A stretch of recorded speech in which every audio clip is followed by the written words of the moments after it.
बिस्मिल्लाहिर्रहमानिर्रहीम। अस्सलामु अलैकुम एवरीवन। कैसे हैं सब? उम्मीद है सब खैरियत से होंगे। अल्लाह हम सबको अपनी हिफ्ज़ो अमान में रखे। तो डियर स्टूडेंट, आज हमारा 9th क्लास बायोलॉजी में चैप्टर नंबर 7 का लेक्चर नंबर 3 है, जिसमें आज हमने देखना है ATP as the cell energy currency. तो मूव करते हैं आज के अपने लेक्चर की तरफ। स्टूडेंट, तमाम सेल के लिए as the major energy currency कौन काम करती है? न्यूक्लियोटाइड करती है। और न्यूक्लियोटाइड कौन सा nucleotide? Adenosine triphosphate. Adenosine triphosphate एक ऐसी न्यूक्लियोटाइड होती है जो कि तमाम सेल्स के लिए as the major energy currency काम करती है। स्टूडेंट, कौन कौन से सेलुलर फंक्शंस होते हैं जिनके लिए ATP as a source of energy काम करती है? सबसे पहले synthesis of macromolecule, DNA, RNA and protein. उसके बाद अगर हम मूवमेंट की बात करें तो मूवमेंट में भी ATP as a source of energy काम करती है। उसके बाद नर्व इंपल्सेस की ट्रांसमिशन जब होती है, इसके दरमियान नर्व इंपल्स को ट्रांसमिट होने के लिए, नर्व इंपल्स यानी कि मैसेजेस को एक जगह से दूसरी जगह जाने के लिए एनर्जी की जरूरत होती है। और वो एनर्जी कहाँ से आती है? वो एनर्जी एटीपी होती है। Active transport, exocytosis and endocytosis. तो स्टूडेंट, अगर आपसे पूछा जाए कि आप वो सेलुलर फंक्शंस बताएं जिनके लिए ATP as a major energy source काम करती है, तो आप क्या कहेंगे? सबसे पहले सिंथेसिस ऑफ मैक्रोमोलिक्यूल। कौन कौन से मैक्रोमोलिक्यूल? डीएनए हो गया, आरएनए हो गया और प्रोटीन्स हो गए। उसके बाद मूवमेंट के लिए भी एनर्जी कौन प्रोवाइड करेगा? ATP as the energy currency काम करेगी, ATP as the energy source काम करेगी। उसके बाद है ट्रांसमिशन ऑफ नर्व इंपल्सेस। उसके बाद है active transport, exocytosis and endocytosis. Student, ATP की एबिलिटी क्या होती है कि एटीपी जो स्टोर भी करती है एनर्जी को और एनर्जी को रिलीज भी करती है। स्टूडेंट, एटीपी की एबिलिटी क्या होती है, मुझे बताएं। एटीपी की एबिलिटी होती है कि वो एनर्जी को स्टोर भी करती है और एनर्जी को रिलीज भी करती है। अब ये चीज किसकी वजह से होती है? ये इसके मॉलिक्यूलर स्ट्रक्चर की वजह से होती है। यानी कि एटीपी का जो मॉलिक्यूल है, एटीपी एक ऐसा मॉलिक्यूल है जिसका मॉलिक्यूलर स्ट्रक्चर ऐसा होता है कि जो कि एक मेजर रोल परफॉर्म करता है। एक मेजर रोल परफॉर्म करता है किसमें?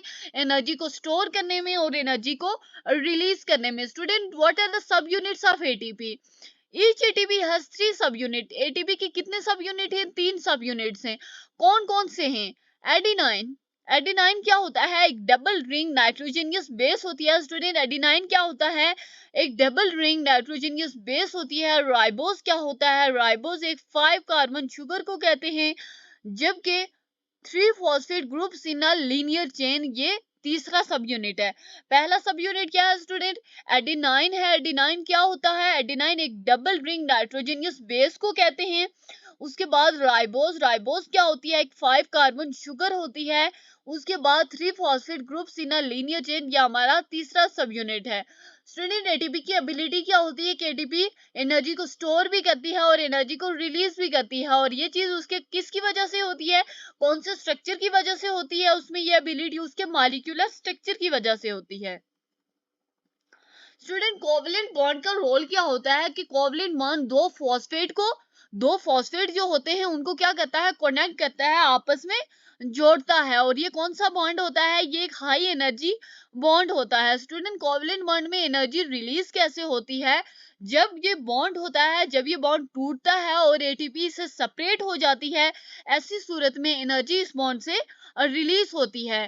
तो आपसे पूछा जाए कि आप बताएंगे release of energy in covalent bond का क्या मतलब है, तो आप क्या कहेंगे? कब होती है एनर्जी रिलीज कोवलेंट बॉन्ड में? तो जब ये कोवलेंट बॉन्ड टूटता है और जो इनऑर्गेनिक फॉस्फेट होते हैं वो एटीपी से सेपरेट हो जाते हैं। क्या होता है? पहली तो ये चीज कि जब ये कोवलेंट बॉन्ड टूटता है और एनर्जी इसमें से रिलीज होती है। और दूसरा क्या होता है कि जो इनऑर्गेनिक फॉस्फेट होता है वो क्या करता है? वो एटीपी से सेपरेट हो जाता है। तो इस सूरत में क्या होता है? जो एनर्जी होती है वो इस बॉन्ड से रिलीज हो जाती है। Student, how much energy is released by breaking one phosphate bond? अगर आपसे पूछा जाए कि कितनी एनर्जी रिलीज होगी अगर एक फॉस्फेट बॉन्ड को तोड़ा जाए, तो the breaking of one phosphate bond release about 7.3 kcal 7, 7300 calories पर mole of ATP as follows. Reaction भी देख लें, ATP plus H2O, ATP plus inorganic phosphate plus energy. Student ATP का जब हमने रिएक्शन करवाया H2O के साथ तो हमारे पास क्या बना, एटीपी बना, एक इनऑर्गेनिक फॉस्फेट रिलीज हुआ और फिर क्या हुआ, एनर्जी रिलीज हुई। और एनर्जी रिलीज का पूछा जाए तो आप क्या कहेंगे, 7300 कैलोरीज या 7.3 कैलोरीज। कॉमन एनर्जी रिएक्शंस में कौन कौन से बॉन्ड ब्रेक होते हैं। स्टूडेंट कॉमन एनर्जी रिएक्शन में बात करें, कॉमन एनर्जी रिएक्शन में सिर्फ और सिर्फ जो आउटर मोस्ट बॉन्ड होंगे वो ब्रेक होंगे। और कौन कौन से आउटर मोस्ट बॉन्ड, जिन दो बॉन्ड की जो एनर्जी होगी वो हाई एनर्जी होगी, जिन दो बॉन्ड की एनर्जी होगी वो कैसी होगी, हाई एनर्जी बॉन्ड होंगे, यानी कि जिन दोनों बॉन्ड्स की एनर्जी हाई होगी, जो जिनकी एनर्जी का लेवल बहुत ज्यादा अप होगा, वही बॉन्ड जो होंगे वो ब्रेक होंगे। उसके बाद एटीपी की कन्वर्जन की बात करें एडीपी में, तो स्टूडेंट जब क्या होता है, कॉमन एनर्जी रिएक्शन की बात हो रही है कि कौन कौन से बॉन्ड्स ब्रेक हो रहे हैं, outermost of the two high energy bond breaks. जब दो या आउटर मोस्ट बॉन्ड ब्रेक होते हैं तो इसके नतीजे में क्या होता है कि जो एटीपी होती है वो एडीपी में कन्वर्ट हो जाती है। व्हाट इज एडीपी, एटीपी क्या होता है, एडिनोसिन डाइफॉस्फेट। एटीपी के लिए हमने क्या कहा था, एडिनोसिन ट्राइफॉस्फेट।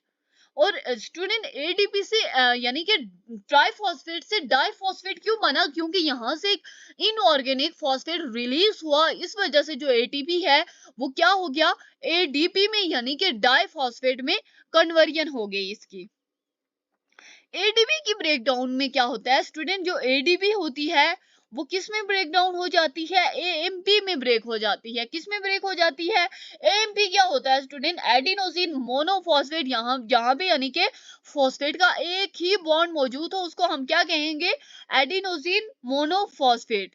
स्टूडेंट इसका रिएक्शन क्या है कि एडीपी का रिएक्शन हमने वाटर मॉलिक्यूल के साथ करवाया है, तो हमारा जो हमारा प्रोडक्ट आया है वो क्या आया है, एएमपी यानी कि एडिनोसिन मोनोफॉस्फेट, एक इनऑर्गेनिक फॉस्फेट रिलीज हुआ। और यहाँ पे भी स्टूडेंट एडीपी की कन्वर्जन जब एडिनोसिन मोनोफॉस्फेट में हुई है तब भी एनर्जी कितनी रिलीज हुई है, 7.3 किलो कैलोरीज पर मोल। स्टूडेंट कॉमन एनर्जी रिएक्शन में कौन कौन से बॉन्ड ब्रेक होते हैं, दो हाई एनर्जी बॉन्ड ब्रेक होते हैं। इसके अलावा एटीपी की कन्वर्जन एडीपी में कब होती है, जब एक इनऑर्गेनिक फॉस्फेट रिलीज होता है तो एटीपी की कन्वर्जन एडीपी में हो जाती है। अब हम बात करें कि एडीपी मजीद ब्रेक हो रहा है और एक ब्रेकडाउन से इसकी कन्वर्जन किस में हो रही है, एएमपी में यानी कि एडिनोसिन मोनोफॉस्फेट में हो रही है और एक इनऑर्गेनिक फॉस्फेट रिलीज हो रहा है। स्टूडेंट एडीपी का रिएक्शन हमने वाटर मॉलिक्यूल के साथ करवाया है। हमारे पास प्रोडक्ट क्या है, एडिनोसिन मोनोफॉस्फेट, इनऑर्गेनिक फॉस्फेट, और तीसरी चीज हमारे पास एनर्जी रिलीज हुई है। और कितनी एनर्जी रिलीज हुई है, 7.3 किलो कैलोरीज पर मोल। एडीपी की अगर हम रिसाइकलिंग की बात करें तो एडीपी को रिसाइकल कैसे किया जा सकता है स्टूडेंट, जब इनऑर्गेनिक फॉस्फेट को हम रिकम्बाइन करेंगे तो फिर क्या बनेगा, हमारे पास एटीपी वापस बन जाएगा। क्या करेंगे हम, cell constantly recycle ADP by recombining it with inorganic phosphate to form ATP. ADP का क्या करेंगे हम, एडीपी को हम किसके साथ रिकम्बाइन कर रहे हैं, किसके साथ वापस जोड़ रहे हैं, किसके साथ रिकम्बाइन कर रहे हैं, इनऑर्गेनिक फॉस्फेट के साथ कर रहे हैं। और इसके नतीजे में हमारे पास क्या बन रहा है, एटीपी बन रही है। एनर्जी रिक्वायरमेंट क्या होती है एडीपी से एटीपी की कन्वर्जन में। स्टूडेंट अगर एटीपी की सिंथेसिस की बात करें, एटीपी की सिंथेसिस किससे होती है, एटीपी से होती है। किससे होती है, एटीपी की सिंथेसिस एडीपी से होती है। और एक इनऑर्गेनिक फॉस्फेट को कितनी एनर्जी की जरूरत होती है, 7.3 किलो कैलोरीज की जरूरत होती है, क्योंकि इतनी एनर्जी रिलीज हुई थी तो इतनी एनर्जी की अभी से रिक्वायरमेंट भी है ताकि ये एटीपी की एटीपी को एडीपी को एटीपी में कन्वर्जन कर सके, यानी कि एडिनोसिन डाइफॉस्फेट को एडिनोसिन ट्राइफॉस्फेट में convert कर सके। तो the synthesis of ATP from ADP and inorganic phosphate requires the expenditure of 7.3 kcal of energy per mole. Energy जो ऑब्टेन्ड होती है फूड स्टफ की ऑक्सीडेशन से होती है। ये एनर्जी किससे ऑब्टेन होती है? फूड स्टफ की ऑक्सीडेशन से होती है। एनर्जी की जनरेशन की बात की जाए तो how ATP transfer energy between metabolic reaction. ATP energy को कैसे ट्रांसफर करती है मेटाबॉलिक रिएक्शंस के दरमियान? तो क्या होता है, जो एटीपी जनरेट किसके थ्रू होती है? एनर्जी रिलीजिंग प्रोसेसेस के थ्रू जनरेट होती है। और अगर हम एटीपी की ब्रेकडाउन की बात करें तो एटीपी वहां पे ब्रेकडाउन होगी जो जो प्रोसेसेस एनर्जी कंज्यूमिंग हो गए, यानी कि जिन प्रोसेसेस को कैरी आउट होने के लिए, जिन प्रोसेसेस को प्रोसीड होने के लिए एनर्जी की जरूरत होगी, यानी कि वो जो प्रोसेसेस एनर्जी कंज्यूमिंग होंगे उन प्रोसेसेस में एटीपी की ब्रेकडाउन होगी। इस तरह से एटीपी एनर्जी ट्रांसफर होती है between metabolic reactions. ATP must, student अगर पूछा जाए कि why ATP must have appeared in the early history of life, तो आप क्या कहेंगे? Because ATP play a central role as energy currency in all living organisms. It must have appeared in the early history of life. Student ATP को life की early history में क्यों appear होना चाहिए, क्यों इसके लिए लाजिम है? क्योंकि तमाम जो ऑर्गेनिजम्स होते हैं उनमें ATP as a central role play करती है एज द एनर्जी करेंसी। इसी वजह से इसको लाइफ की अर्ली हिस्ट्री में अपियर होना जरूरी होता है। थैंक्स फॉर वॉचिंग, मिलते हैं नेक्स्ट वीडियो में।